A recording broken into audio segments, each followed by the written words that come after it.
Hi friends, ഞാനിപ്പോൾ ഉള്ളത് അരൂർ ശ്രീ മഹാവീർ ക്ഷേത്രത്തിലാണ്. അവിടുത്തെ സാമ്പാർ വെക്കുന്നത് എങ്ങനെയെന്ന് നോക്കാം. വറുത്തരച്ച സാമ്പാറല്ല കേട്ടോ. എല്ലാവർക്കും അമ്പലത്തിലെ സാമ്പാർ വലിയ ഇഷ്ടമായിരിക്കും.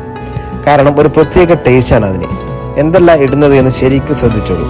നമ്മുടെ സാമ്പാറിൻ്റെ എല്ലാ അഭിനേതാക്കളും റെഡിയായിരിക്കുകയാണ്. എല്ലാ സംഗതികളും അതിലുണ്ട്. ആദ്യം വെളിച്ചെണ്ണ ഒഴിച്ചതിന് ശേഷം എല്ലാ കാര്യങ്ങളും എടുത്തെടുത്തിട്ടാണ് സാധനങ്ങളിലൊക്കെ എന്തൊക്കെ ഇടുന്നതെന്ന് റെഡിക്ക് ശ്രദ്ധിച്ചോളൂ. നല്ല അടിപൊളി സാമ്പാറാണ് സംഭവം. നമ്മുടെ ബിജുവേട്ടനാണ് സാമ്പാർ വെക്കുന്നത്. അപ്പോൾ അവർ വെച്ചാൽ എന്തായാലും ടേസ്റ്റിനൊരു കുറവും വരുത്താറില്ല. നല്ല സൂപ്പർ സാമ്പാറാണ്. അപ്പോൾ എന്തൊക്കെ ഇടുന്നത് റെഡിക്ക് നിങ്ങൾ ശ്രദ്ധിച്ചാൽ നിങ്ങളുടെ വീട്ടിലും ഇതുപോലെ സാമ്പാർ എല്ലാവർക്കും ഉണ്ടാക്കാൻ സാധിക്കും. അത്രയും ടേസ്റ്റ് ആയിരിക്കും.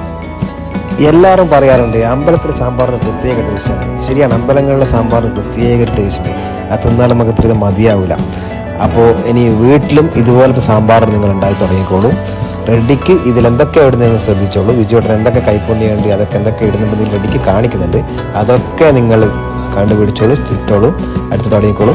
അപ്പോൾ എവിടെയെങ്കിലും നിങ്ങൾക്ക് സാമ്പാർ വെക്കണമെന്നുണ്ടെങ്കിൽ ബിജുവേട്ടൻ ക്ഷണിച്ചാൽ മതി. കല്യാണത്തിനും എല്ലാ പാർട്ടിക്കും എല്ലാത്തിനും ബിജുവേട്ടൻ സാമ്പാർ എല്ലാ ഭക്ഷണങ്ങളും വെക്കുന്നുണ്ട്.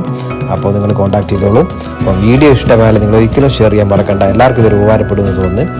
കമൻറ്റ് ചെയ്യുക, ലൈക്ക് ചെയ്യുക, ഷെയർ ചെയ്യണം. നമ്മുടെ അരിഞ്ഞു വെച്ച തക്കാളി അതിലെടുത്തിടുന്നുണ്ട്. ഏറ്റവും പ്രധാനപ്പെട്ട കാര്യം എന്ന് വെച്ചാൽ ഇത് സാമ്പാർ പരിപ്പാണ്. ഇതാണ് ഇതിൻ്റെ പ്രത്യേകത. ഏറ്റവും ഗുണം ചെയ്യുന്ന സംഭവമാണ്, ടേസ്റ്റ് മാറ്റിമറിക്കുന്ന സംഭവമാണ് സാമ്പാർ പരിപ്പ്. അത് വേവിപ്പിച്ചിട്ട് ഇതിലേക്ക് ഇടണം. അതിൽ ഉരുളക്കിഴങ്ങ് കൂടി ഇടുന്നുണ്ട്. ഉരുളക്കിഴങ്ങ് കൂടി ഇട്ട് വേവിച്ചിട്ട് ഇടണം അതിൽ. അത് മാത്രമല്ല തീ നല്ലോണം കത്താൻ ശ്രദ്ധിക്കണം.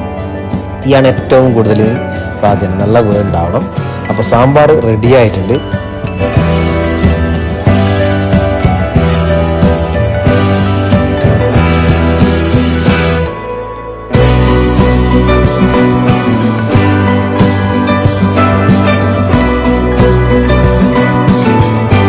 അപ്പോൾ പ്രിയപ്പെട്ടവരെ, വീഡിയോ ഇഷ്ടമായാൽ ഷെയർ ചെയ്യണേ, ലൈക്ക് ചെയ്യണേ, കമൻറ്റ് ചെയ്യണേ. നമ്മുടെ സാമ്പാറിൻ്റെ റിസൾട്ട് വന്നിരിക്കുകയാണ്. ആ സാമ്പാർ റിസൾട്ട് കിട്ടി.